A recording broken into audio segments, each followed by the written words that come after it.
Satu lagi akhir pekan MotoGP berlalu dan kembali menjadi 3 hari yang menyedihkan bagi motor Ducati Desmosedici GP25.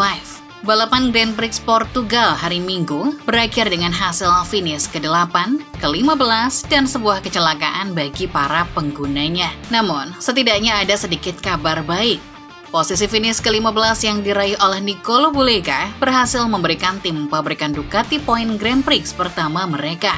Ini adalah poin pertama yang mereka raih sejak Marquez mengunci gelar juara dunia di Jepang 6 minggu yang lalu. Pecco Bagnaia sendiri sedang berjuang keras di posisi keempat pada hari Minggu sebelum ia terjatuh. Penyebabnya sepele, ia hanya sedikit menekan tuas rem depan saat masuk ke tikungan 11 karena sedikit lebih cepat dari biasanya dan ban depannya langsung kehilangan cengkraman. Seperti biasa, kecelakaan itu terjadi tanpa peringatan sama sekali. Ini adalah kecelakaannya yang keempat dalam 6 balapan utama terakhir. Ia pun harus berjalan lesu kembali ke pit lane dengan bahu terkulai dan kepala tertunduk. Namun mungkin saja ada sedikit senyuman tipis di balik visor gelapnya. Alasannya, Bagnaia tahu bahwa mimpi buruk musim 2025 yang dialaminya ini hampir berakhir. Sebuah mimpi buruk yang telah dimulai sejak 10 bulan lalu saat tes pramusim pertama di Sepang. 8 hari lagi, Bagnaia akan terbangun dari mimpi buruknya. Ia akan keluar dari pit lane Valencia untuk memulai tes musim 2026. Ia akan mengendarai motor yang pada dasarnya adalah motor GP24, meskipun mungkin akan disebut sebagai nama lain.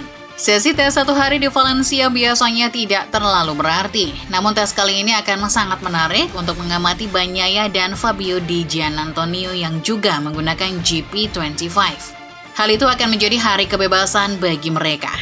Keduanya akan merasa seperti berada di surga setelah sekian lama menderita di neraka. Mereka akhirnya akan mengendarai motor yang mau menuruti perintah mereka dan memberikan feeling yang jelas dari ban depan. Sensasi ini sama seperti yang dirasakan Alex Marquez saat ia beralih dari motor GP23 ke GP24 pada tes Barcelona November lalu. Alex mengenang bahwa saat pertama kali ia mencoba motor GP24, rasanya luar biasa. Ia merasa motor itu sangat menyenangkan untuk dikendarai, persis seperti yang ia inginkan, tanpa perlu banyak beradaptasi. Ia sangat senang akhirnya menemukan motor yang terasa alami setelah sangat kesulitan dengan motor GP23. Selama 10 bulan musim 2025 yang terasa seperti hukuman penjara ini, Bagnaia terpaksa harus terus-menerus duduk memeriksa datanya sendiri. Ia membandingkannya dengan data dari 5 pembalap Ducati. Ia telah melihat ada GP25 milik rekan setimnya Marc Marquez dan hanya bisa bertanya-tanya, bagaimana bisa pembalap Spanyol itu juara dengan motor yang sama. Terkadang, Bagnaia bahkan membuat kesalahan karena mencoba meniru gaya balap sang juara dunia 2025 itu. Bagnaia bahkan pernah berkata kepada Marc saat GP Spanyol di Jerez bulan April lalu bahwa mustahil baginya untuk meniru gaya balap Marc, terutama di tikungan 7. Bagnaia menceritakan bahwa pagi itu ia sempat berkata kepada dirinya sendiri akan mencoba melewati tikungan 7 seperti Marc dan ia langsung terjatuh. Selain harus melihat data rekan setimnya, Pecco Bagnaia juga terpaksa melihat data motor GP24 milik Alex Marquez. Hal ini pasti membuatnya mengenang masa jayanya di musim 2024. Saat itu, ia mengendarai motor GP24, meraih 11 kemenangan dan mengumpulkan rata-rata 24,9 poin per akhir pekan. Musim ini rata-ratanya anjlok drastis menjadi hanya 13,7 poin per akhir pekan, sebuah penurunan performa sebesar 45%. Bagnaia sendiri di awal musim ini pernah mengakui bahwa ia tidak pernah merasakan feeling buruk seperti ini tahun lalu. Ia merasa ada banyak hal yang bisa ia lakukan tahun lalu, namun tidak bisa ia lakukan tahun ini, dan ia tidak mengada-ngada. Tentu saja pihak Ducati tidak akan mau mengakui pekan depan bahwa prototipe GP26 mereka untuk musim depan pada dasarnya adalah motor GP24 versi tahun lalu. Pabrikan memang jarang mau mengakui bahwa mereka telah mengambil langkah mundur, karena itu sama saja dengan mengakui bahwa para insinyur mereka telah salah perhitungan. Apakah motor GP24 masih menjadi yang terbaik di grid? Tidak diragukan lagi bahwa hampir sepanjang musim ini, motor tersebut terbukti lebih cepat dan lebih ramah dikendarai dibandingkan motor-motor lainnya.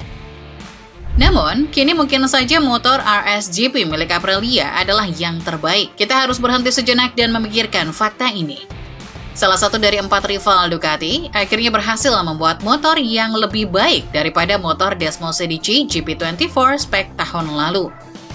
Ketika Aprilia berhasil menemukan setelan yang tepat dan terus membuat kemajuan sepanjang akhir pekan, mereka akan tampil di balapan hari Minggu dengan motor yang setidaknya sama cepatnya dengan motor terkuat manapun di lintasan. Dan ini bukanlah hal yang mudah bagi pabrikan asal Noali, karena hampir sepanjang musim ini mereka praktis hanya mengandalkan satu pembalap. Ini adalah kerugian besar karena mereka hanya bekerja dengan satu sumber data dan umpan balik yang baik. Contohnya di Portimao, Marco Bezzecchi tidak memiliki kecepatan yang ia butuhkan pada sprint, di mana ia tidak bisa mengimbangi Alex Marquez atau Pedro Acosta. Namun, pada balapan utama tidak ada seorang pun yang bisa mendekatinya. Bezzecchi langsung menciptakan jarak setengah detik dari rombongan pembalap lain di putaran pertama. Setelah itu, pembalap terdekat yang bisa mengejarnya hanyalah Alex yang sempat memperkecil jarak menjadi 4/10 detik. Namun, usaha Alex sia-sia. Pada pertengahan balapan, Bezzecchi sudah unggul 1,8 detik. 3 putaran sebelum finish, ia telah memperlebar keunggulannya menjadi 4,1 detik. Ini berarti kecepatannya rata-rata sekitar 2/10 detik lebih baik per putaran daripada Alex dan Acosta. Sebuah perbedaan yang signifikan. Alex, sang pemenang sprint, mungkin bisa memberikan perlawanan yang lebih baik. Namun ia menghancurkan sisi kanan ban depannya karena terlalu memaksakan diri untuk mengimbangi motor Aprilia di tikungan terakhir yang cepat dan naik turun itu. Sementara itu, Bezzecchi dan krunya telah memperbaiki beberapa masalah. Setelah mengamati gaya balap Alex di balapan sprint, Bezzecchi memperbaiki racing lane di tikungan terakhir yang sangat krusial. Salah satu dari sedikit tempat di mana seorang pembalap bisa benar-benar membuat perbedaan di Portimao. Para insinyurnya juga telah menyempurnakan keseimbangan motor. Perubahan ini memungkinkannya untuk bisa berkendara dengan tidak terlalu agresif dan membiarkan motornya mengalir, sesuatu yang sangat dibutuhkan untuk menaklukkan sirkuit Portimao yang seperti roller coaster itu. Perubahan yang sangat nyata pada motor RSGP adalah, jika dulu motor ini dikenal hanya memiliki bagian depan yang hebat, kini motor tersebut memiliki bagian depan dan bagian belakang yang sama-sama hebat.